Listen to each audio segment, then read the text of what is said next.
이번엔 글로벌 증시의 주요 변수들을 통해서 투자 전략과 인사이트 얻어보는 시간입니다. 도움 말씀에 우리투자증권 정나연 과장님 나와 계십니다. 안녕하십니까? 안녕하세요. 오늘 준비해 주신 첫 번째 이슈로 경제 지표를 꼽아 주셨는데요. 최근 발표되는 경제 지표들이 생각보다 부진하거든요. 밤사이 GDP 확정치도 공개됐는데 마이너스 0.5%, 또 크게 깎여 내려졌고 경기 둔화 우려가 갈수록 커지는 것 같은데 어떻게 생각하십니까? 네, 이번 주에 증시가 양호한 것과 비교해서 사실 예. 미국 경제 지표가 여러 가지 면에서 좀 부진하게 나오고 있습니다. 그렇죠. 특히 이제 주택이나 민간 소비와 관련된 경제 지표들이 부진하게 발표가 되면서 예. 이 미국 가계를 중심으로 미국 경기 우려가 높아지고 있습니다. 시장 영향은 좀 제한적인 모습인데요. 우선 주택 가격 지수부터 살펴보시면 미국에서는 이제 주택 가격 지수가 좀 여러 가지 기관에서 집계를 하고 있습니다. 그래도 이제 어느 정도 비슷한 흐름을 보여주고 있는데 예. 대표적으로 앞에서 보시는 5대 미국 주택 가격 지수 살펴보시면 최근 들어서 급격히 좀 하락하는 모습을 확인하실 수가 있습니다. 이번 주에 발표된 케이스 실러 20대 도시 주택 가격 지수만 살펴보더라도 전년 동기 대비 3.4% 성장률을 기록을 했는데요. 예. 예상치가 4% 성장률이었던 것과 비교하면 좀 낮게 발표가 됐고요. 그렇죠. 뿐만 아니라 이 케이스 실러 지수가 3개월 연속해서 부진한 것으로 나타났습니다. 더불어서 이 주택 가격 지수가 하락한다라고 하는 것은 예. 우리나라에서도 그렇지만 집값이 떨어진다라고 하면 급격히 거래량이 감소하게 되는데요. 이런 것을 반영하면서 이번 주에 신규 주택 판매 지표가 발표가 됐는데 이 역시 전월 대비 무려 13.7%나 크게 감소한 62만 3천 건에 그치면서 예상치 69만 4천 건을 하회하는 모습이 나타났습니다. 주택 지표도 부진했지만 고용이나 소비와 관련된 지표들도 부진했습니다. 고용시장 지표를 보면 이번 예. 주에 연속 실업수당 청구 건수라는 것이 있습니다. 매주 신규 실업수당 청구 건수가 발표가 되듯이 연속해서 청구하는 사람들은 또 얼마나 되는가를 집계하는 것인데요. 문제는 5월부터 이 지표가 좀 가파르게 상승하고 있다라는 점입니다. 최근 1년 대체로 187만 건, 185만 건 범위 내에서 있었다라고 한다면 6월 14일 기준으로는 무려 197만 4천 건으로 상승하면서 지금은 22년 이후에 최고치까지 올라 있는 상황입니다. 예. 이 연속해서 실업수당을 청구하는 사람들이 늘었다라고 하는 것은 고용이 되지 않고 실업의 상태로 이어지고 있다라는 의미가 되겠는데요. 더불어서 이렇게 고용이 불안정하게 되면 아무래도 가게 입장에서는 소득이 줄게 되고 그렇죠. 그렇게 되면 또 소비가 줄게 되는 효과가 있습니다. 이것을 살펴볼 수 있었던 것이 바로 오늘 밤이었죠.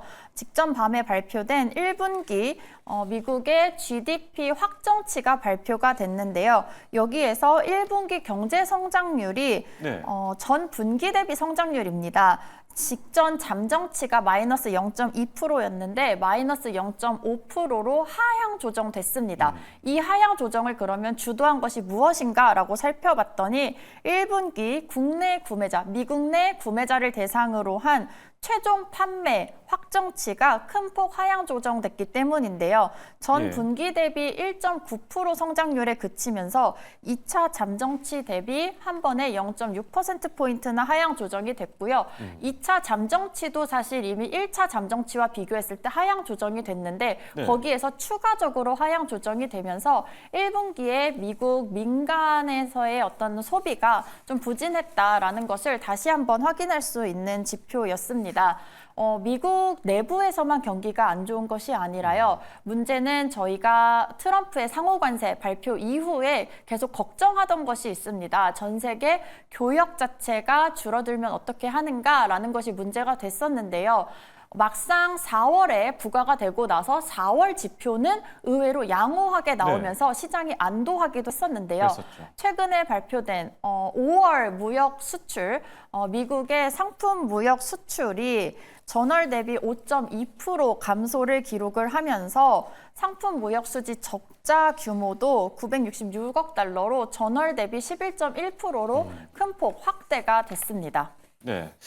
자, 말씀해 주신 대로 지금 이렇게 경제 지표들은 부진하게 나오고 있는데 또 증시는 환하게 초록불을 켜고 있죠.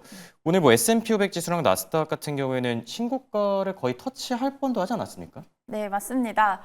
이번 주 미국 증시는 주 초반에는 중동 정세가 완화됐다라는 네. 안도 랠리로 그렇죠. 이어졌고요. 주 중반으로 접어서면서부터는 이 수준이라면 신고가를 경신할 수 있겠다라는 기대감으로 상승을 시작을 했습니다. 어젯밤이 아니라 그저께 밤에 이미 신고가 경신에 대한 기대감이 반영이 되면서 각각 S&P 500 지수와 나스닥 종합 지수가 직전의 고가에 각각 0.9%, 1.2% 못 미치는 수준으로 종가 마감을 했고요. 예. 방금 마감이 됐었죠. 오늘 새벽 기준으로 6월 26일 종가 기준으로는 두 지수 모두 직전 고가 대비 0.1%밖에 지금 쳐지지 않는 그렇죠. 수준입니다. 조금만 더 그렇기 때문에. 힘내주면은 경신할 수 있는 거죠. 맞습니다. 그렇기 때문에 오늘 밤에도 이런 분위기가 이어진다라고 한다면 사실 오늘 밤 중에 신고가를 경신할 가능성이 굉장히 높아져 있는 수준인데요. 그렇죠. 그러면 이 안도 랠리, 중동 정세가 완화된 데 따른 안도 랠리 이후에 미국 증시를 더욱더 끌어올린 것은 무엇인가라고 살펴보면 바로 기술주, 그중에서도 AI 모멘텀입니다. 6월 25일 장 마감 후에 우리나라 SK 하이닉스와도 굉장히 밀접한 관계가 있는 업체죠. 마이크론이 실적을 발표를 했는데요. 마이크론 테크놀로지가 강력한 AI 수요를 지속해서 언급을 하면서 거기에 힘입어서 굉장히 고성장을 기록을 했을 뿐만 아니라 예상치 대비로도 뛰어넘는 호실적을 발표를 했습니다. 뿐만 아니라 다음 분기죠. 4분기 실적 가이던스도 발표를 했는데 이 역시도 강력한 AI, 특히 이 HBM에 대한 수요 덕분에 고성장을 이어갈 것이다라고 얘기를 했습니다. 특히 매출에 있어서 전 분기 대비 15%의 고성장을 이어갈 것이다라고 언급을 했는데요. 이 때문에 어제 우리나라 증시 약세를 보이는 와중에서도 여기와 이것과 연관이 많은 SK 하이닉스 나홀로 상승하는 모습이 나타나기도 했었고요. 또한 어젯밤 미국에서는 이 마이크론 테크놀로지스의 호실적 발표뿐만 아니라 엔비디아라는 또 하나의 AI 대표 기업이죠. 이 엔비디아 역시도 호재가 발생을 했는데요. 엔비디아의 젠슨 황 CEO가 연례 주주총회에서 회사의 성장 동력으로 AI뿐만 아니라 로보틱스라는 것을 추가로 언급을 했습니다. 앞으로 이 로보틱스가 반도체 기업에 있어서 굉장히 중요한 성장의 기회가 될 것이다라고도 언급을 했는데요. 이 때문에 엔비디아가 이 AI라는 성장 동력 그 이후에 무엇이 있을까라는 우려가 있었는데 그것을 해소를 시켜주면서 엔비디아가 그러면 더 장기간 고성장, 이 고성장을 이어갈 수도 있겠구나라고 시장에서는 예상을 하게 된 것이고요. 이 덕분에 회사의 주가는 그저께 밤에 4.3% 상승을 했고요. 어제도 양호한 모습을 이어갔습니다. 다만 그저께 그리고 어젯밤에 계속해서 부진한 업종도 있습니다. 바로 부동산 그리고 소비재 업종인데요. 저희가 앞에서 경제 지표를 살펴봤지만 그 관련 지표가 바로 부진하게 나왔기 때문에 관련 업종이 부진하게 나오는 것은 어쩌면 당연한 얘기가 될 수 있겠습니다. 문제는 어떤 시장에서는 이런 지표가 안 좋을 때 전체 시장이 다 같이 약세를 보이는데 이번 같은 경우는 딱 그 업종에 제한되고 있습니다. 이 얘기는 미국의 어떤 경기 침체 우려가 높아졌음에도 불구하고 시장이 오히려 AI 모멘텀이라던가 이런 신성장 동력, 기업의 이익 성장 전망, 기술주에 더 집중하고 있다라는 얘기가 되겠고요. 결국 이번 주에는 이런 AI 수요 그리고 대표 지수의 신고가 경신 기대에 집중하면서 경기 우려에 대한 증시 영향은 다소 제한적이었습니다. 다만 저희가 마지막으로 살펴봤던 경제 지표, 바로 수출 데이터가 네. 있죠. 이것을 통해서 지금 트럼프의 관세 영향이 4월이 아니라 5월부터 시작된 것이 아닌가라고 저희가 좀 의심을 해볼 수가 있고요. 따라서 앞으로 향후 미국 경제 지표, 이 수출 데이터를 포함해서 좀 관심을 갖고 살펴볼 필요는 있겠습니다. 네. 자, 이제 오늘 밤에는 PC 물가 가격 지수가 발표되죠. PC 가격 지수가 좀 잘 나와주면은 증시 랠리가 더 이어가지 않을까 생각이 들고요. 자, 그리고 코스피가 3천을 찍은 이후에 지금 방향성을 탐색 중인데 과장님은 어떻게 보십니까?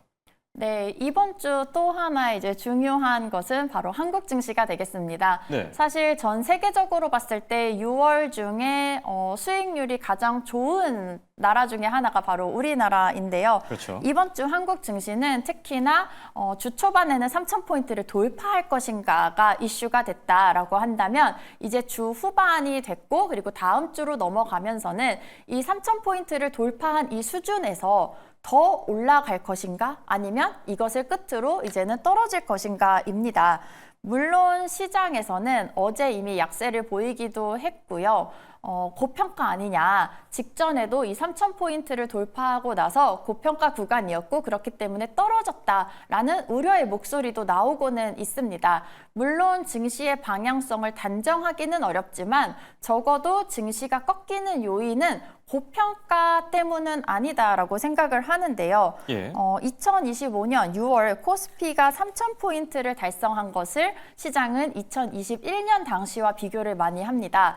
다만 2021년에 코스피가 3,000포인트를 넘어섰을 때의 밸류에이션을 살펴보면 12개월 선행 PER, 12개월 선행 PBR이 각각 13에서 14배, 그리고 1.1에서 1.2배 수준이었습니다.